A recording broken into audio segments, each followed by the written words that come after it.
Hi, you're watching Wall Street Confidential. I am talking with Jim Cramer. Jim, we've had a lot of drama this weekend with Wachovia, Citi, Wells.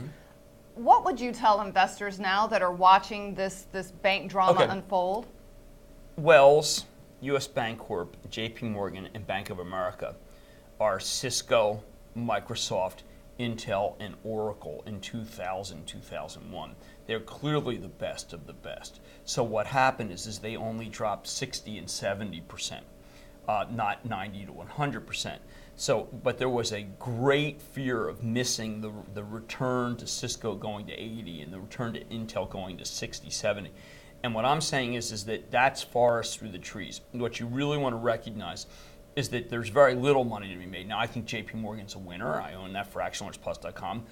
Morgan Stanley, I think, can make it. But, do I wish that I had as much Morgan Stanley? I've been frozen in for a long time. I've been telling people, please be careful. But, you're making these distinctions versus Johnson & Johnson and Bristol Myers. And Bristol Myers and Johnson & Johnson are back to where they were in 2001 in terms of the places to go. So I don't want to mislead people into thinking, well, hold it, Wachovia. That went from 2 to 6. Let's get into the next Wachovia.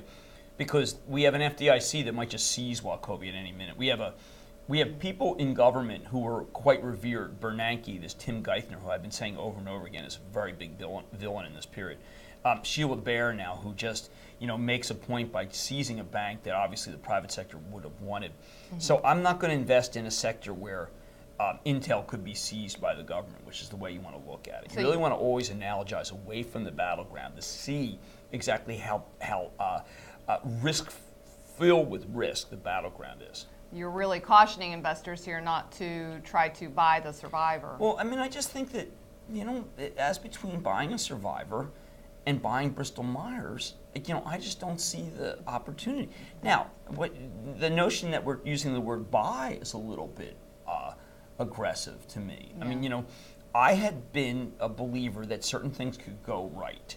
And if they went right, we would make money.